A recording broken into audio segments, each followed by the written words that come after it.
Hello, my name is Vanessa Martir, and I decided to create this video because I've been asked so many times, why did you create the Writing Our Lives workshop? So I said, let me create a video and explain. In order to do that, I have to take you back to my childhood. I was an avid reader, I still am. But I remember clearly reading the Laura Ingalls Wilder Little House on the Prairie series repeatedly over and over when I was a kid. And now I know that they're problematic, but I didn't know that then. All I knew was that I loved this story. Later on, I learned that the root of it is actual real life. And then when I was a student at Columbia University, in my first year, my literature humanities core class, I read St. Augustine's Confessions, which is considered the first memoir in history. And I remember reading that and I just was so enamored with this story. And as a result of that, I started reading memoirs and personal essays and fiction from real life. And I've read hundreds, thousands of memoirs and essays and novels. And I've used all of this to create the Writing Our Lives workshop. It was in 2009 when I attended my first Vona Voices workshop. If you are a writer of color and you want to learn about craft and about story writing, you should definitely check out Vona Voices. But in 2009, I attended my first Vona Voices workshop. And I walked out of there knowing, without a doubt, that I wanted to help bring our stories out into the world. Stories by marginalized writers like me that didn't see themselves in the American canon or in the books they read in school or the ones that made the bestseller lists or those must-read lists that come out every year. Writing Our Lives is my way of helping bring our stories out into the world. There was a lot going on in the country and in my life when I created the class. I had just quit my full-time editing job, and I threw myself head and heart first into writing and teaching. The climate of the country was contentious, to say the least. Prop 8 had just been ratified in California. There was anti-immigration legislation sweeping the nation, and the Texas textbook wars were gathering steam.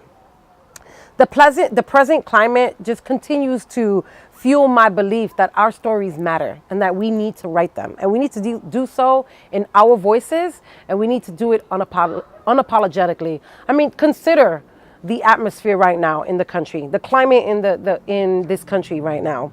The massacre in Orlando, the Black Lives Matter movement, the murder of so many young Black and brown men and women by police, the reality that Donald Trump is in the White House. All of this has served to convince me even more that we need our stories. I need our stories. I need your stories. And that's what Writing Our Lives is really about, helping you write your stories. Recently, a friend of mine, Elizabeth Velasquez, asked me, what makes you a different teacher? What makes Writing Our Lives different? Because there's so many workshops out there, you know, and I really have sat with this and I've thought about it deeply. And my mind goes to this image that I saw on social media. It's an image of a wolf pack, which, if you know me, shouldn't surprise you because they call me Loba, she-wolf. The caption of the image goes like this: a wolf pack. The first three are the old or sick. They give the pace to the entire pack. If it was the other way around, they would be left behind, losing contact with the pack.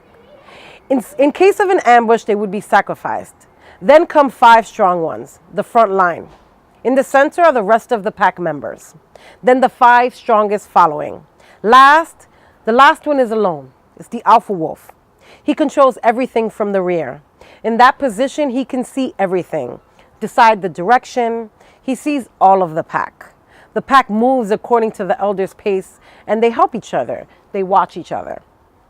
It makes for a compelling and inspirational story, doesn't it? Sadly, it's not true. It's been dismantled since. But I think the metaphor can still stand on its own. See, I'm that pack leader in the back. I'm watching for menaces. I'm watching for enemies in your journey, helping to prepare you for when those enemies come. which they often do.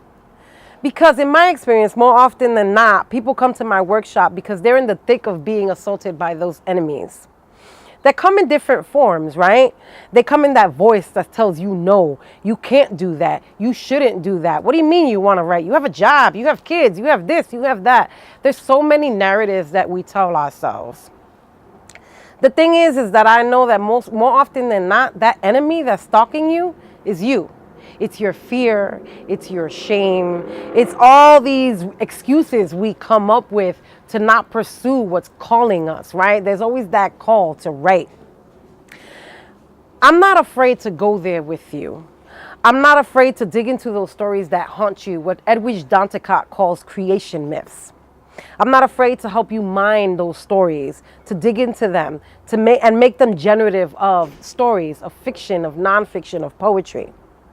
I believe you can make something beautiful out of these stories that haunt you. And I work to help make that happen.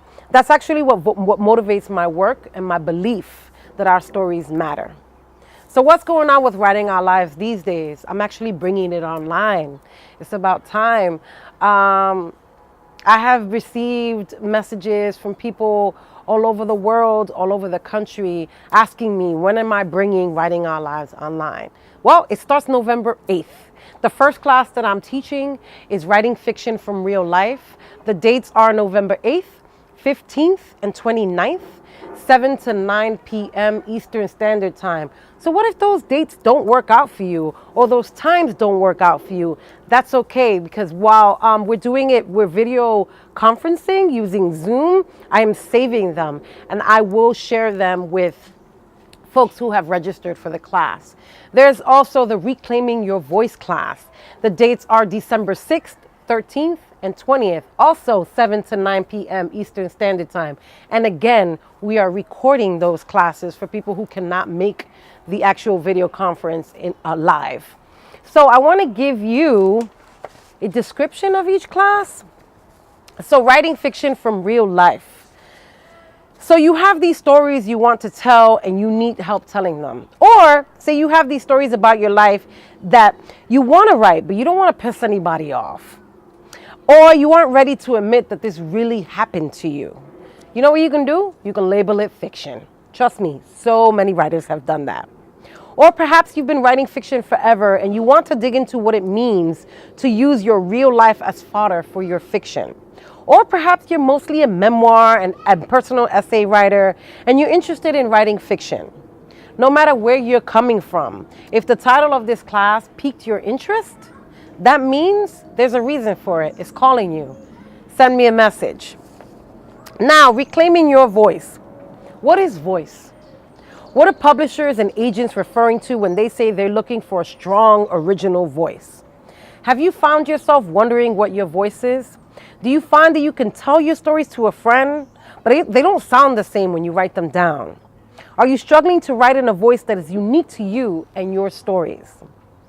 Have you ever met someone and felt empowered by their story? You wonder how they learned, where they learned to write so fluidly and honestly. I created the Reclaiming Your Voice class just for you. So Writing Our Lives workshop created by Vanessa Martir. I'm bringing it online. You can find out more information on my blog, vanessamartir.blog. I also am launching my website in the next few days, so you can find information there at vanessamartir.com. Or if you just want to holler and reach out to me and ask me questions about the class, you can do so as well. Writing Our Lives workshop at gmail.com. Join me. Let's do this work. Your stories matter. You have to believe that. I know I do.